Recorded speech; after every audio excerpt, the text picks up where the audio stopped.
Hola, ¿cómo les va? En esta segunda parte de la unidad temática 1 de hidrostática vamos a hablar de la presión hidrostática.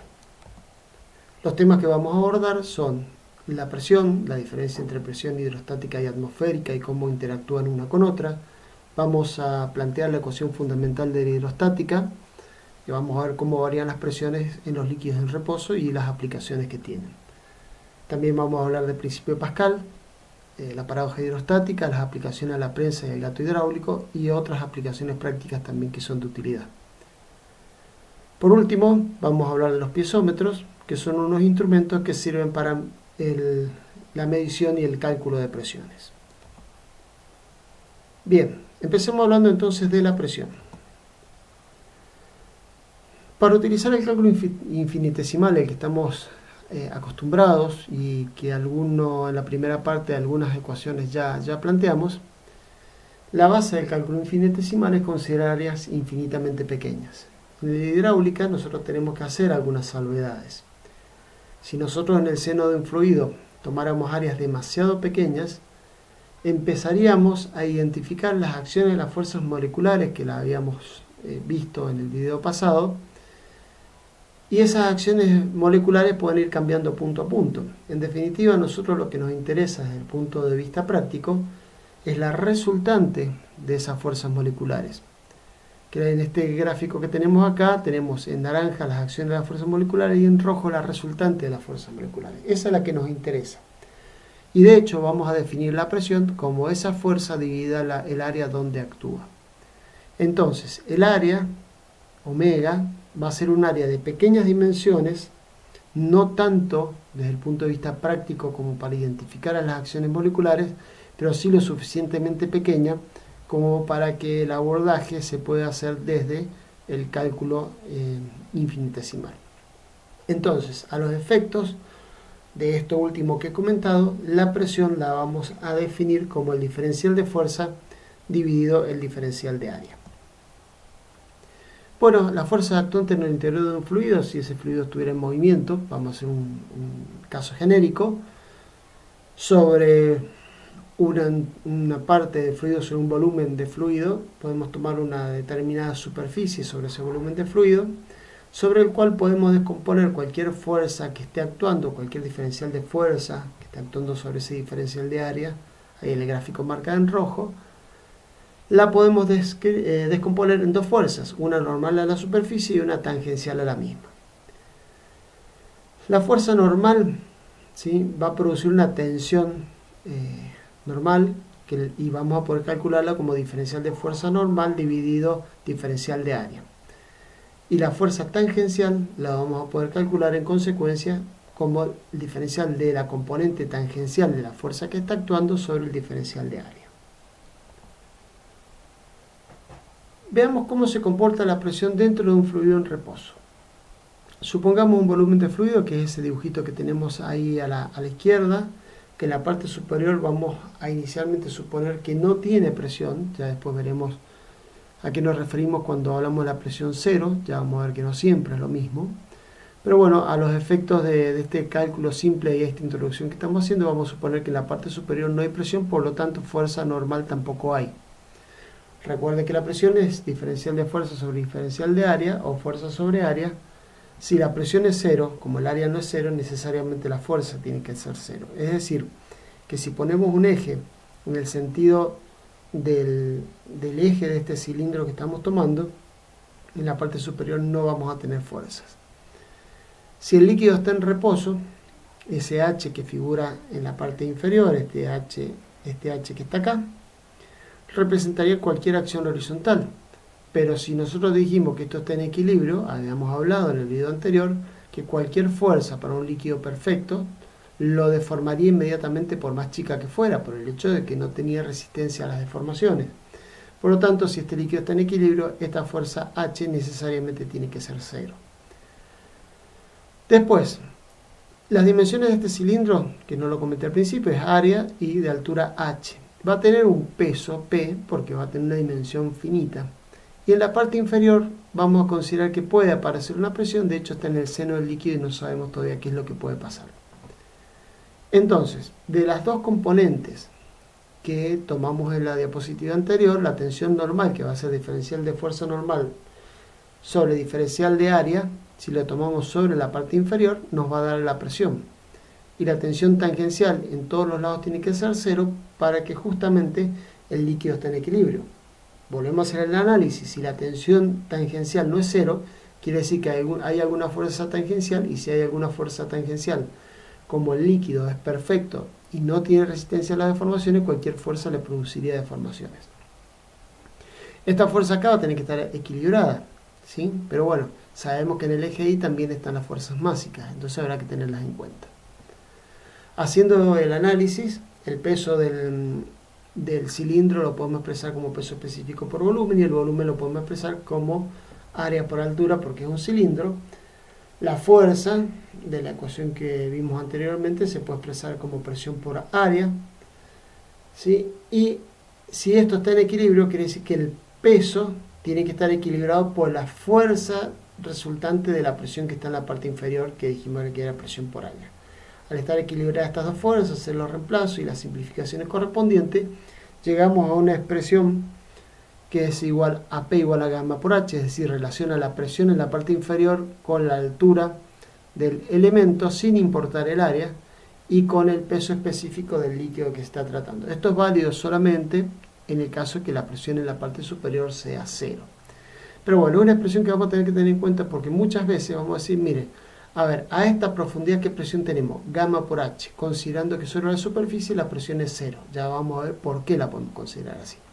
También podemos despejar H igual a P sobre gamma, quiere decir que la altura de este tubo de flujo, de este cilindro, la altura de este cilindro en la parte inferior, ¿sí?, va a tener una presión que va a estar relacionada con su altura a través de esta expresión. Quiere decir que ya podemos ir viendo a esta altura que este H es equivalente de alguna manera a P sobre gamma. Recordemos el sentido del igual. El igual desde el punto de vista matemático totalmente abstracto lo que nos dice es que es lo mismo lo que se encuentra a la izquierda o a la derecha. Si ahora hacemos una interpretación más conceptual, desde el punto de vista de la hidráulica, podemos decir que es equivalente lo que tenemos a la izquierda que lo que tenemos a la derecha. Es decir, que es equivalente esta altura de líquido, o de agua en el caso que se trate de agua, con la presión que tenemos abajo. A mayor altura de líquido, mayor presión. A mayor presión, mayor altura de líquido. Bien, ese es un concepto sobre el cual vamos a volver más adelante. Bien, la presión atmosférica. Todo el planeta se encuentra cubierto por una gran capa de aire que tiene aproximadamente 500 kilómetros. En realidad no es un valor fijo, va variando, y tampoco es un poquito difícil establecer el límite, porque no es que llega un momento que cuando salimos hacia el espacio exterior nos quedamos de un punto a otro sin atmósfera. La atmósfera en realidad va perdiendo densidad, y a los 500 kilómetros ya prácticamente se pueden encontrar algunas moléculas de aire solamente.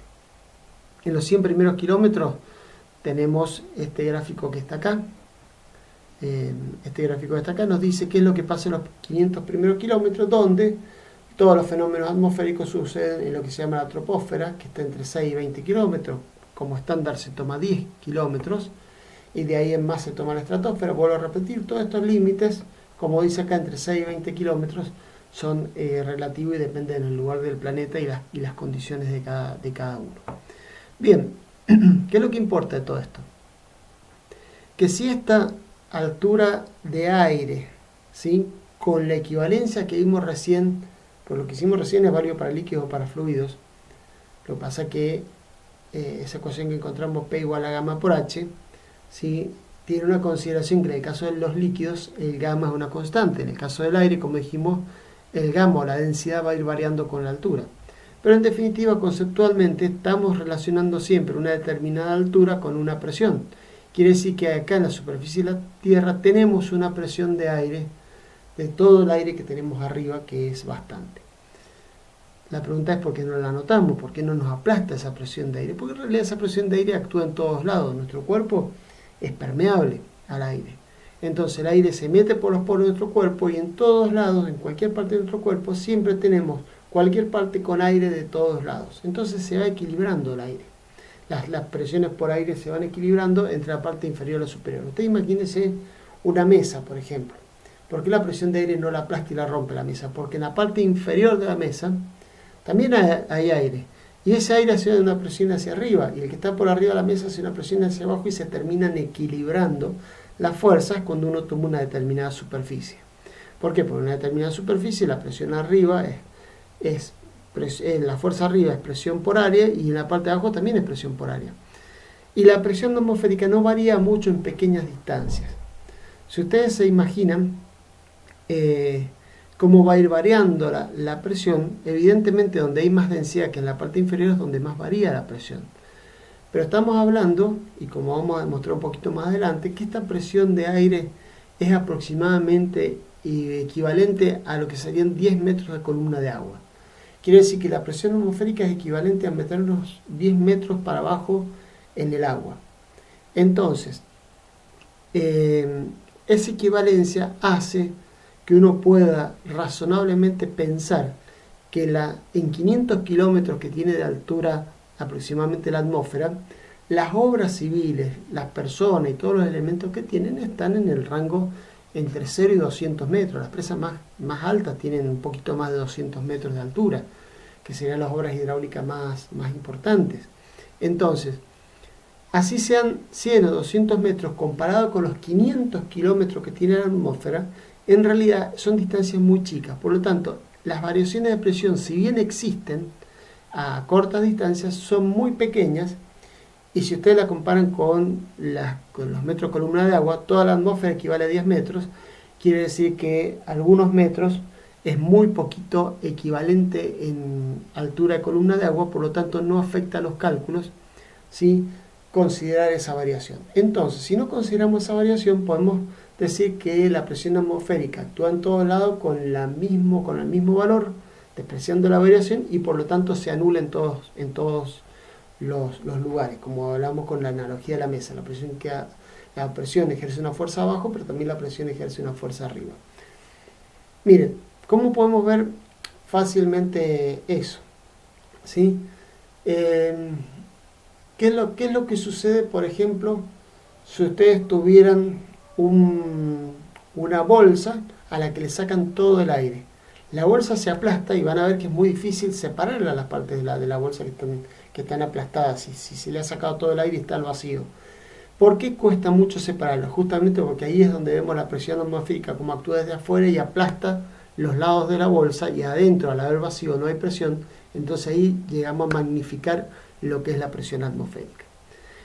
Pero bueno, como para la mayor parte de los casos, excepto cuando tengamos vacío, que tendremos que hacer una salvedad, cuando no tengamos vacío, cuando tengamos presión de aire por todos lados, se va a terminar equilibrando, y por lo tanto, para no andar arrastrándola por los cálculos, lo que vamos a considerar que la presión atmosférica es igual a 0. Es decir, vamos a descartarla de todos los lados y solamente lo vamos a tener en cuenta en el caso que realmente sea importante, como si aparece algo de vacío en algún lugar, que eso sí sería una presión muy inferior a la atmosférica. Eso quiere decir que si pensamos en la escala o los rangos de valores de las presiones para la física, sabíamos que el vacío estaba a presión 0, no era concebible presiones negativas, y todas las presiones eran positivas. Sin embargo, en la hidráulica, la presión que nosotros vamos a considerar 0 es la atmosférica, que equivale aproximadamente a los 10 metros de columna de agua. Entonces, esa presión que vamos a considerar 0 hace que puedan aparecer presiones negativas. Es decir, cuando tengamos una presión equivalente a 5 metros de columna de agua, considerando la presión atmosférica 0, significa que vamos a tener menos 5. Es decir, en hidráulica podemos tener presiones negativas y su interpretación física, que son presiones inferiores a la atmosférica.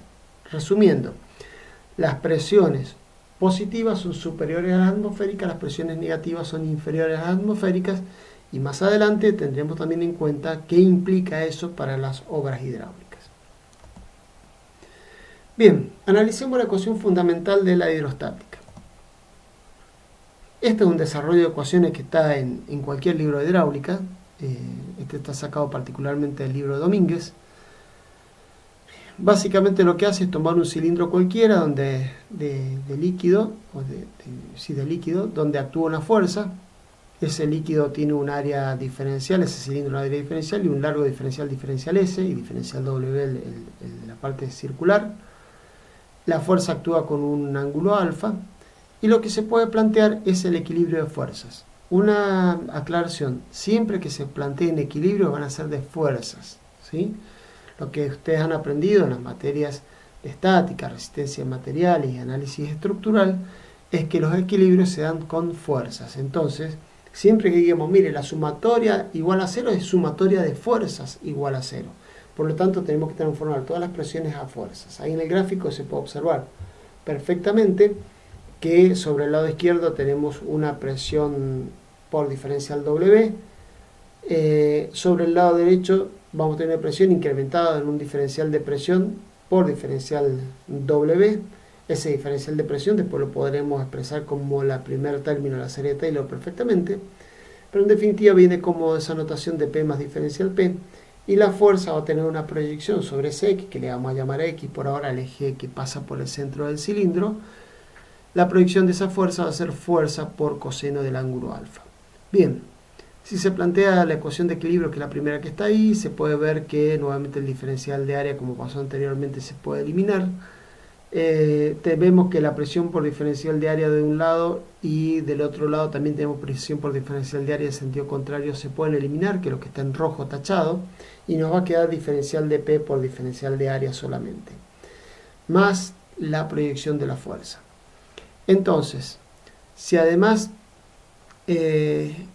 digamos, seguimos operando matemáticamente con la ecuación que está más arriba, con unas simples traspaso de términos, y llamándole X a la proyección de la fuerza por unidad de área, es decir, aceleración, ¿sí? Perdón, fuerza por unidad de masa, que es la aceleración, ¿sí? Que le vamos a llamar X. Entonces, a esa fuerza por unidad de masa que le vamos a llamar X, que sería la aceleración o la proyección de la aceleración sobre el eje X, operando matemáticamente llegamos a esa ecuación que dice que 1 sobre la densidad por la derivada parcial de la presión con respecto a X es igual a fuerza por coseno del ángulo que forma con respecto a X, y eso es igual a X. De ahí se deduce la ecuación general de la hidrostática. Haciendo análisis similares podemos hacerlo para el eje X y Z, y lo que tenemos son las tres ecuaciones conocidas como ecuaciones generales de la hidrostática. Bien, si esa ecuación a su vez general de hidrostática la multiplicamos por diferencial X y Z y la sumamos respectivamente abajo, podemos encontrar que del lado izquierdo de esta ecuación lo que tenemos acá es un diferencial total de P multiplicado por 1 sobre la densidad, y del otro lado tenemos los productos de las aceleraciones por diferencial X más Y por diferencial, la aceleración Y por diferencial Y más la aceleración Z por diferencial Z. Esto es lo que se conoce como ecuación fundamental de la hidrostática. Vuelvo a repetir algo que primero lo dije mal y después lo dije bien. El X es fuerza por unidad de masa, es decir, es la aceleración que haya en el sistema según cada uno de los ejes. Bueno, si ahora analizamos un líquido en reposo sobre la superficie de la Tierra, ¿sí? Sobre la superficie de la Tierra la única aceleración que hay es la aceleración de la gravedad. Como el eje Z nosotros lo hemos considerado para arriba y la aceleración de la gravedad es hacia abajo, vamos a considerar Z como menos G, por eso aparece el signo menos, porque la aceleración de la gravedad es hacia abajo y el eje que hemos considerado es hacia arriba.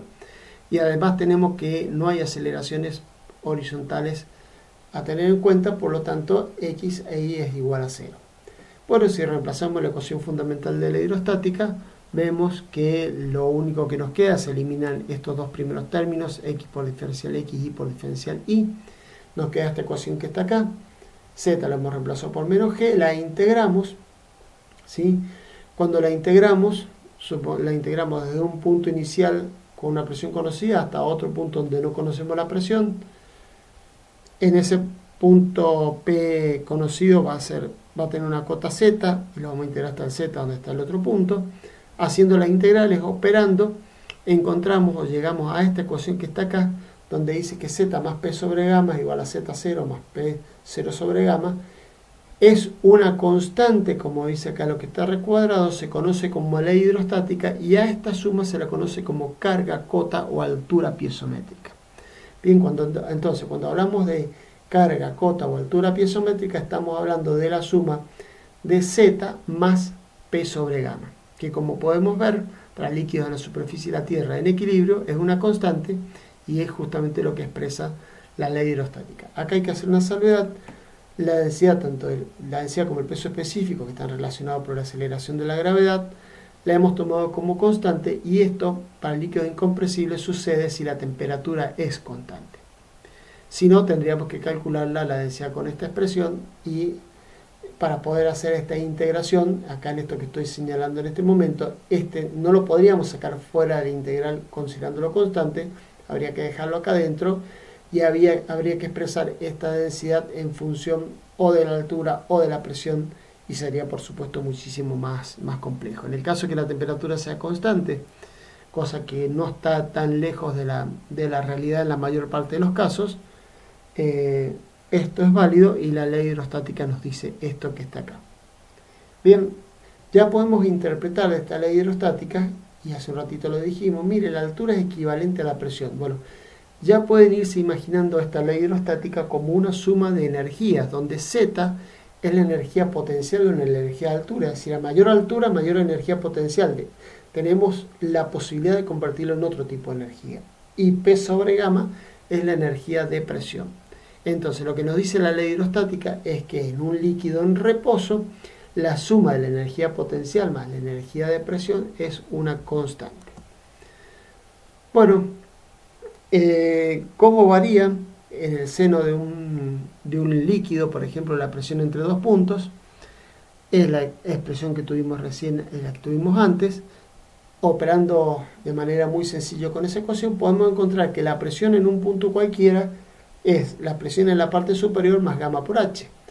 Y esto nos recuerda al análisis simple que hicimos al principio con ese cilindro verde, que era lo que habíamos dicho, mire, la presión en la parte superior es 0, entonces la presión es gamma por h. Bueno, acá tenemos una expresión más general, que es la que vamos a utilizar siempre. La presión en un determinado punto es la presión en un punto que está arriba más gamma por h. Si este gamma por h lo pasamos restando, podemos decir que la presión en la parte superior es la presión en el punto inferior menos gamma por h. Entonces, eso nos va a permitir, teniendo una presión conocida, conocer otra presión a una distinta altura. Esto va a tener aplicaciones en muchos casos, pero en especial en el caso de los piezómetros. Así que tengan presente esta ecuación para ese caso. Bien, acá está la aclaración del cálculo de la presión del seno de un líquido cuando digamos, la parte superior es la superficie del líquido. Acá que dijimos que actúa la presión atmosférica, como la presión atmosférica es 0, la presión es gamma por h. Es decir que cuando decimos, mire, la presión a una determinada profundidad, la podemos calcular directamente como gamma por h, porque en la superficie estamos considerando que la presión es la presión atmosférica, que es 0.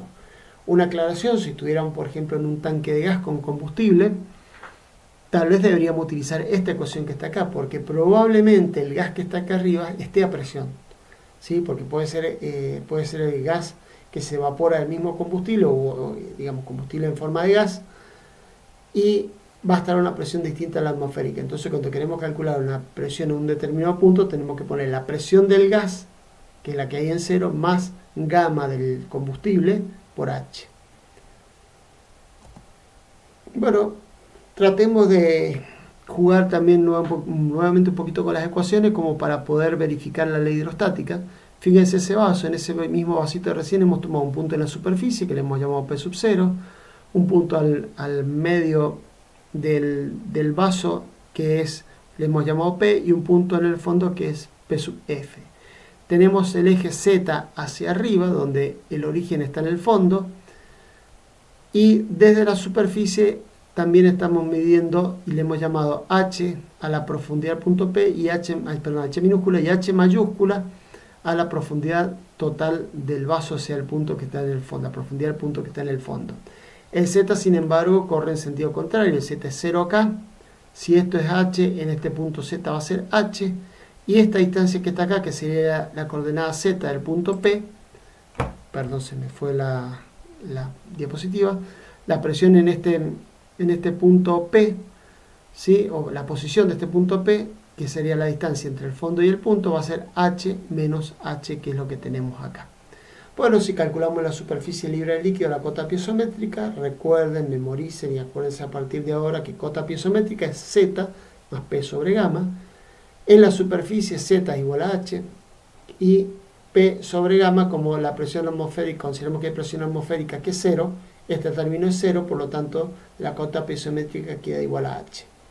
En un punto intermedio, cualquiera del líquido, la cota del punto va a ser Z, H menos H, como tenemos acá, H menos H, más la presión, y la presión que es gamma por H desde la superficie. Es decir, gamma por H es la presión dividido gamma. Es decir, vuelvo a repetir esta parte de acá.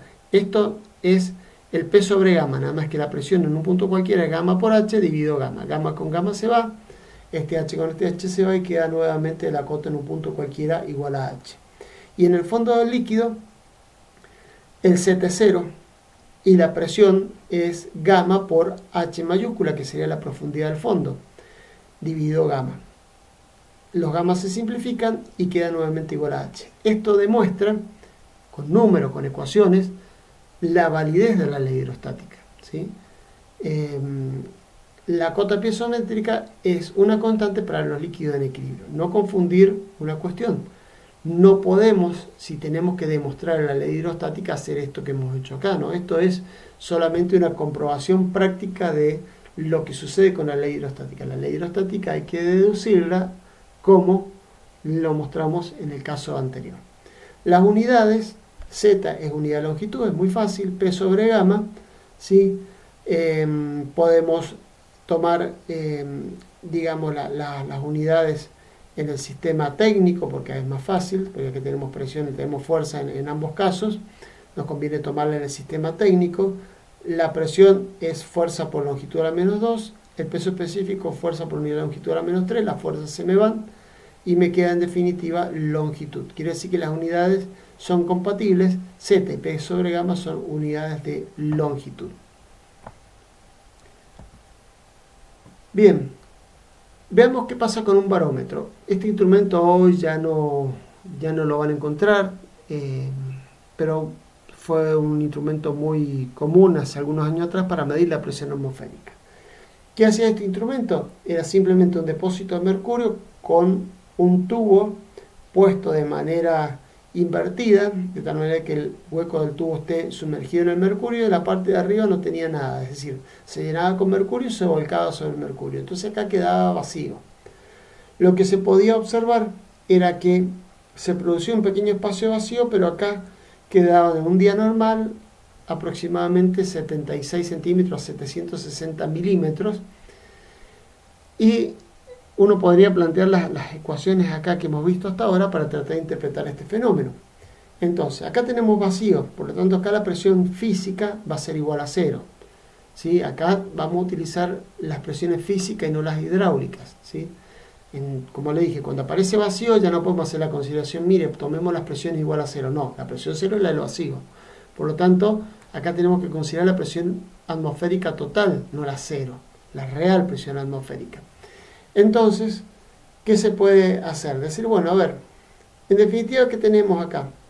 Y tenemos una columna de líquido donde podemos calcular la presión en la parte inferior, que es donde sería la presión atmosférica, como la presión del vacío más gamma por H. ¿Se acuerdan?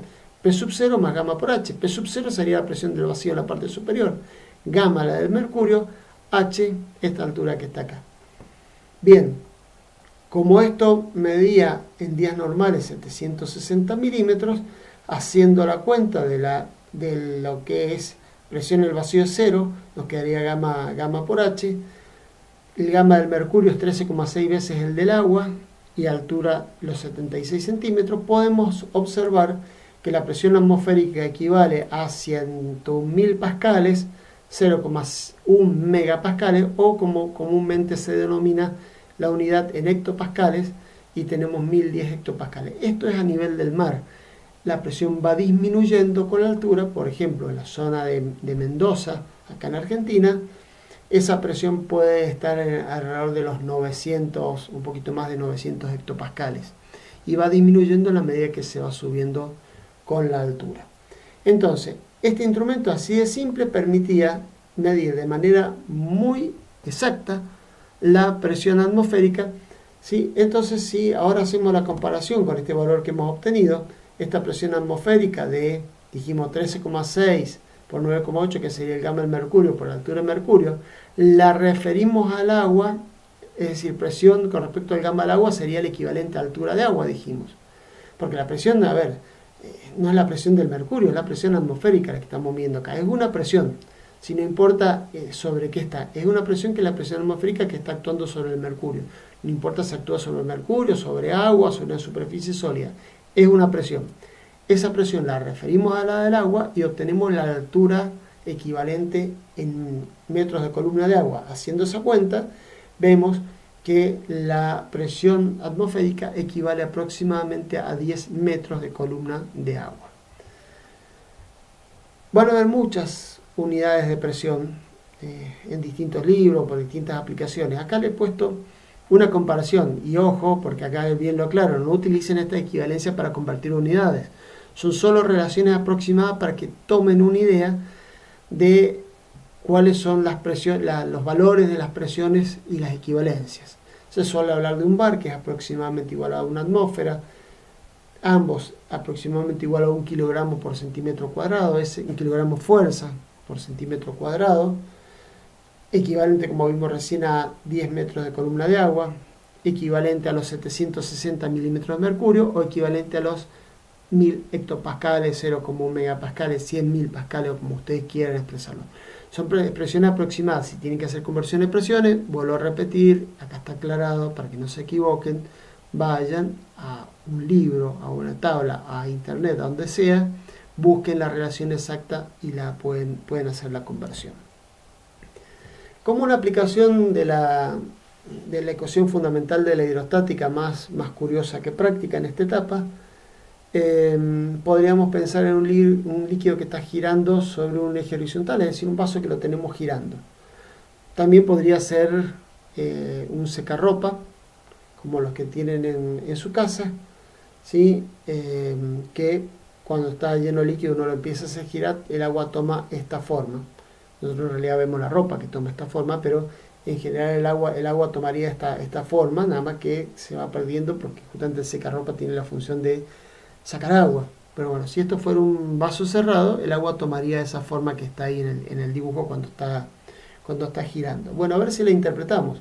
En este caso, si queremos utilizar la ecuación fundamental de la hidrostática, aparte de la aceleración z, que es menos g, la aceleración de la gravedad, en este caso al estar girando va a haber una aceleración centrífuga, que por física saben que es omega. En este caso omega, no se confundan con el omega de área, este omega es la velocidad angular al cuadrado por r, es decir, la aceleración horizontal va a ir variando punto a punto en la medida que nos vamos alejando del eje, ¿sí? Y vale velocidad, velocidad angular al cuadrado por r. Acá vale hacer una aclaración.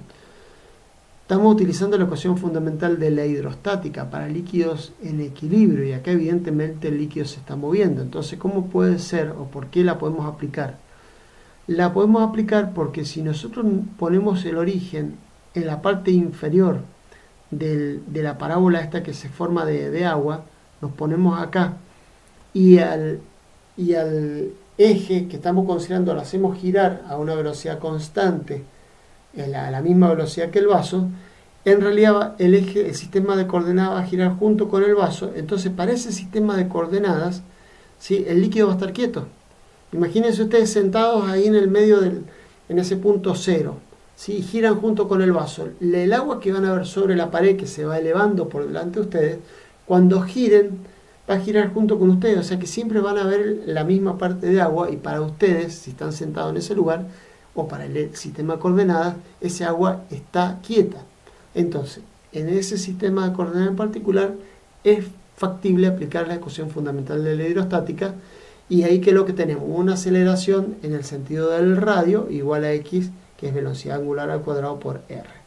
Aplicándola, haciendo la integración, eso lo dejo que lo vean ustedes acá fácilmente, lo pueden reproducir, de todas maneras lo tienen hecho acá en la presentación, se llega a esta ecuación general que, si ustedes se fijan, ¿sí? El gamma es una constante, la velocidad angular es una constante, la aceleración de la gravedad y el 2 son constantes, y las variables que relaciona es la presión en un punto cualquiera, por ejemplo este verde que está acá, con el radio al cual está ubicado ese punto y con el z a ese punto. Quiere decir que esta ecuación que está acá nos da la presión para cualquier punto ubicado a un radio r y a una altura z.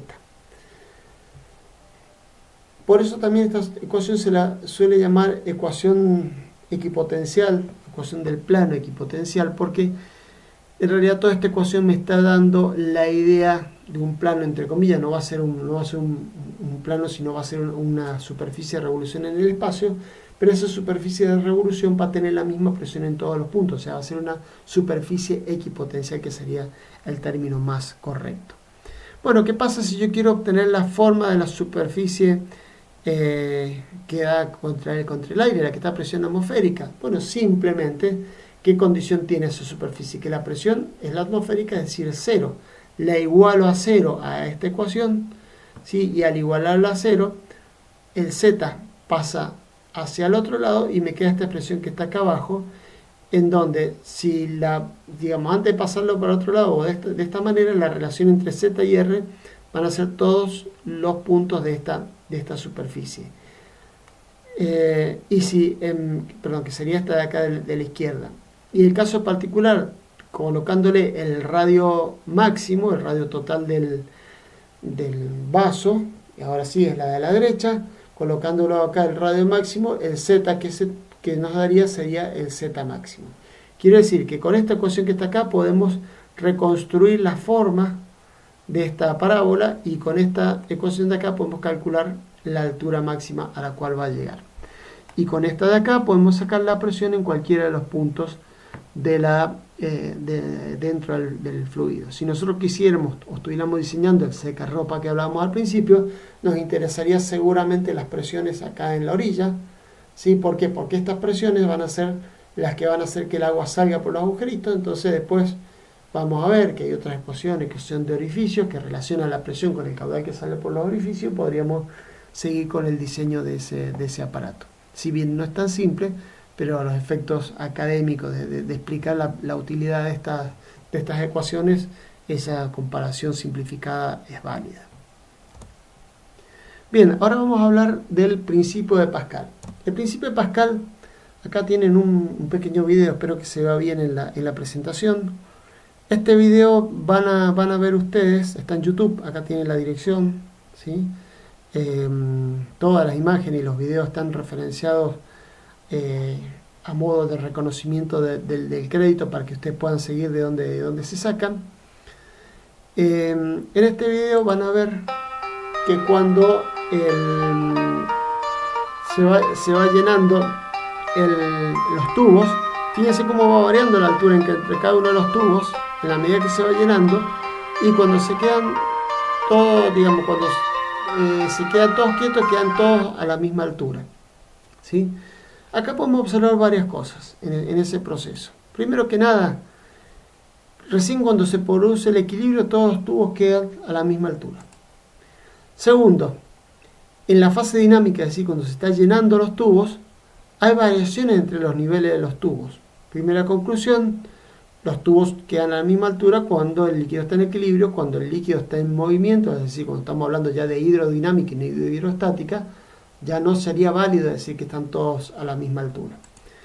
Y la tercera conclusión o observación que podemos hacer de este dibujo, por ejemplo, acá en el segundo tubo vemos que la superficie es inclinada con cierta curvatura, y eso tiene que ver con lo que vimos en el video anterior de la isotropía y la capilaridad. Bien, ahora analicemos un poquito esto que queda todo a la misma altura. Uno podría pensar, bueno, pero ¿por qué quedan todos a la misma altura? ¿Sí?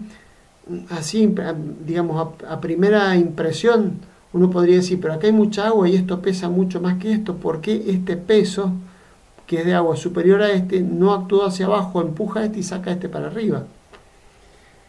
Eso es la primera impresión, eso es hacer un análisis así de lo que, digamos, muestra a modo de razonamiento inicial.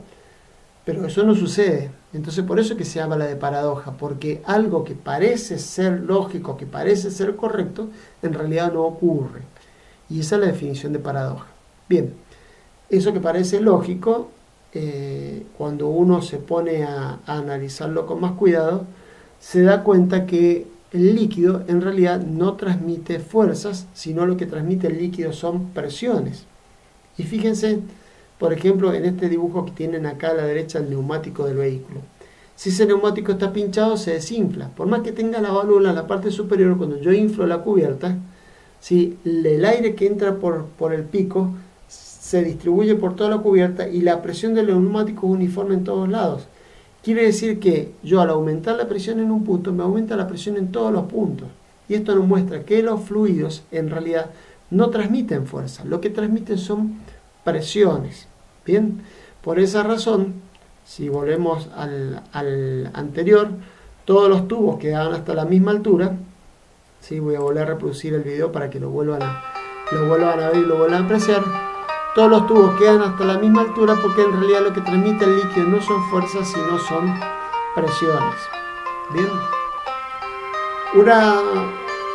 una forma de imaginarse eso, así con algunos numeritos muy rápido, sería decir, bueno, está bien, supóngase que esta superficie fuera el doble que esta, o el doble que está acá. Esta fuera el doble que esta, por decir un valor, el triple, el valor que ustedes quieran. El peso de esto debería ser el triple que el de esta columna de agua. Entonces, acá va a haber una fuerza 3 veces más grande que esta, pero este área es 3 veces más grande que esta, por lo tanto, la presión acá, que es fuerza sobre área, como la fuerza es 3 veces más grande y el área es 3 veces más grande, la relación de fuerza-área se mantiene y la presión acá abajo es la misma. Y de hecho ya lo habíamos visto que no influenciaba la presión. Sabíamos que en este punto acá la presión es gamma por H. Entonces, en todo este punto de acá la presión va a ser gamma por H. Si no hay diferencia de presiones, no hay posibilidad que el líquido circule. Entonces, de esa manera uno puede empezar a interpretar la forma en que trabaja el agua, que es muy diferente a la de los sólidos. Cuando yo empujo un auto, el auto se mueve entero. ¿Por qué? Porque los sólidos transmiten fuerza. Sin embargo, si yo en un balde pongo la mano arriba del balde, ¿sí? Va a resultar que el agua no va a transmitir fuerza, va a transmitir presiones. Bien, el principio de Pascal está demostrado en un montón de libros también. Es simplemente hacer unas consideraciones geométricas que ustedes las tienen ahí a la derecha. No me voy a poner a repasar la deducción de ecuaciones porque no tiene ningún sentido. Es nuevamente un equilibrio de fuerzas, eso sí, recuerden siempre son equilibrios de fuerza, y se llega a que si uno tiene un trozo de fluido cualquiera con esta forma que está acá, con presiones que actúen cada una de las tres caras a 90 grados, con otra cara así inclinada con un ángulo cualquiera con respecto a las otras tres, se puede demostrar muy fácilmente que la presión X es igual a la presión P, que la presión Y es igual a la presión P, la presión Z es igual a la presión P, por lo tanto todas las presiones en definitiva son iguales. Quiere decir que el principio de Pascal lo que dice es que las presiones en el interior de un fluido son iguales independientemente de la dirección o iguales en todas las direcciones. Y eso es lo que nos muestra de forma práctica que cuando yo tengo un neumático, el neumático no se aplasta de un lado donde está no se aplasta de un lado, de otro no, y mantiene esa forma porque justamente las presiones son todas iguales y en todas las direcciones. Bien, es decir que la presión actúa contra el costado del neumático, contra el otro costado, con la parte de arriba, con la parte de la llanta, para todos lados la presión es la misma. Bueno, esto nos permite interpretar algo que se conoce como prensa hidráulica o gato hidráulico. Esta prensa hidráulica ustedes pueden imaginársela como el dibujito que está ahí, como un pequeño cilindro que tiene un émbolo y con otro cilindro más grande que tiene un émbolo por supuesto más grande, donde yo aplico una fuerza sobre el émbolo más chiquito, el líquido transmite las presiones y esa fuerza se transmite al cilindro más grande o al émbolo más grande. Bueno, si hacemos un análisis simple, esta presión A va a ser la fuerza por el área del émbolo. La presión en B también va a ser la fuerza que se produce sobre lo que esté arriba dividido el área del otro émbolo. Estas presiones son iguales, eso lo vimos por el principio Pascal. El líquido transmite presiones. Las dos presiones son iguales. Por lo tanto, reemplazando y despejando la fuerza en B, vemos que la fuerza en B es la relación de las áreas por la fuerza en A. Si este área es más grande que esta fuerza va a ser más grande que la que yo aplique acá. Entonces el efecto obtenido por la prensa hidráulica o por el gato hidráulico en este caso es que FB es mayor que FA. Miren, si hacemos un número simple, que este ejercicio está en la parte práctica, si quieren calcular la fuerza que provee un gato hidráulico con un émbolo de 5 centímetros y otro émbolo de 1 metro, valores que serían posible construirlos si tuviera alguna aplicación realmente práctica. ¿Qué pasa cuando sobre el émbolo de 5 centímetros aplicamos una fuerza de 20 kilos? ¿Qué es una fuerza de 20 kilos? Mire, si apoyamos las dos manos en el suelo, ¿sí? Estamos distribuyendo el peso de nuestro cuerpo entre las dos piernas y los dos brazos. Entonces, si alguien pesa 80 kilos, está distribuyendo aproximadamente 20 kilos por cada uno. Quiere decir que la fuerza que estamos proponiendo en este ejercicio sería simplemente de apoyar las manos en el suelo. Podemos calcular que con esta relación de diámetros, esa fuerza se ve magnificada a 8.000 kilos. Si pensamos que un auto pesa aproximadamente 1.500 kilos, quiere decir que simplemente con una fuerza que es apoyar la mano en el suelo, podríamos estar levantando 5 autos. Bueno, obviamente acá hay algo raro, ¿sí? ¿Dónde está la trampa? La trampa está en el desplazamiento, no es la trampa, la explicación de por qué esta magnificación de la fuerza está en el desplazamiento, porque el trabajo es lo que se mantiene constante, fuerza por distancia. Si magnificamos la fuerza, como en este caso 400 veces, de 20 a 8000, la distancia que se mueve es 400 veces menor. Quiere decir que yo para levantar 1 centímetro los 5 autos, debería desplazar el émbolo 4 metros. Bien, entonces no tiene una utilidad práctica así tal cual está hecho, pero sí, si le hacemos algún implemento, como el caso del gato hidráulico, en donde tenemos una manija que la subimos y la bajamos. Entonces con un sistema de válvulas de entrada y salida, lo que hacemos es que en vez de tener que recorrer un solo cilindro de 4 metros, ese recorrido lo hacemos manualmente con muchas vueltas y terminamos levantando un auto, como todo el mundo sabe. También esta prensa, que esta foto está sacada de la portada de la Universidad Tecnológica Nacional Facultad Regional Mendoza, esta es la prensa hidráulica, ¿sí? Esa prensa hidráulica tiene ese mismo principio, ¿sí? Se le aplica una presión chica por un lado, pero tiene un émbolo más grande que la transforma en una fuerza más grande que de a poquito, se mueve de a poquito y permite, por ejemplo, romper una probeta de hormigón para ensayarla. También tiene otros usos, como en el caso de la robótica, porque eso es el hecho de que genere mucha fuerza con poco movimiento, nos da una ventaja. ¿Por qué?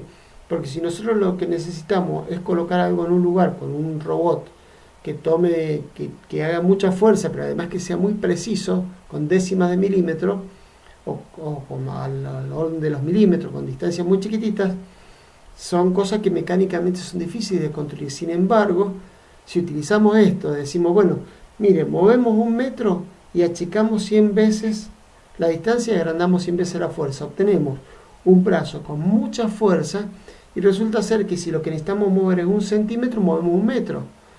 ¿Sí? El líquido de entrada, en el tubo de entrada. Y si lo que necesitamos en vez de 1 centímetro es 1 milímetro, y hacemos la décima parte. Quiere decir que podemos regular fácilmente, con medidas mecánicamente fáciles de realizar, movimientos fáciles de realizar desde el punto de vista mecánico, podemos llegar a hacer movimientos muy muy precisos en el brazo de un robot. Por lo tanto, van a haber algunos robots que tienen, ¿sí?, algunas mangueritas que justamente son sistemas hidráulicos. De todas maneras, hoy en día se han puesto más de moda los servomotores, que tienen cajas de reducción que producen el mismo efecto. Bien, ahora por último vamos a hablar del tema de los piezómetros. Imagínense esta tubería de la foto, que en algún momento queremos calcular la presión. Por supuesto, hoy en día lo que se usa son manómetros o sistemas electrónicos, pero en algún momento los piezómetros fueron muy útiles, y más allá de eso, para entender ciertos conceptos de la hidráulica, el piezómetro es un elemento que viene muy bien. Bueno, Antes de analizar un piezómetro, que el piezómetro no lo hemos definido, pero es un tubo lleno de uno o más líquidos o gases, pero en realidad, de líquidos, porque para que funcione bien el piezómetro, como lo vamos a explicar, tiene que tener líquido adentro.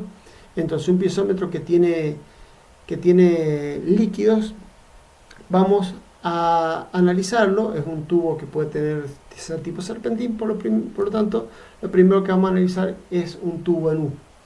Un tubo en U que tiene dos presiones arriba, una presión A de un lado y una presión B del otro, ¿sí? Y una presión C en el fondo, que ya sabemos que va a estar relacionado como que la presión C es la presión en A más gamma del líquido que está acá por H. Presión A más gamma 1 por H va a ser la presión en C. Si el tubo tiene un solo fluido, un solo líquido, ¿qué podemos calcular? Bueno, podemos hacer la cuenta fácilmente, calcular por un lado, calcular por otro, igualar las expresiones, porque las dos corresponden a C, y vemos que en ese caso siempre la presión en A va a ser igual a la presión en B. Quiere decir que a la misma altura, ¿sí? Cuando este líquido es uno solo, que no hay dos líquidos, que hay uno solo, estas dos presiones van a ser iguales. Por eso es que cuando tengamos un piezómetro en U, vamos a trazar una línea y vamos a decir, mire, la presión de A es igual a la presión en B o la presión en B es igual a la presión en A, pero siempre y cuando esto sea un solo líquido. Si tuviéramos dos líquidos cualquiera, como el que tenemos ahí en la figura, un análisis sencillo nos lleva a que si gamma 1 es diferente a gamma 2, siempre presión en A va a ser diferente a presión en B.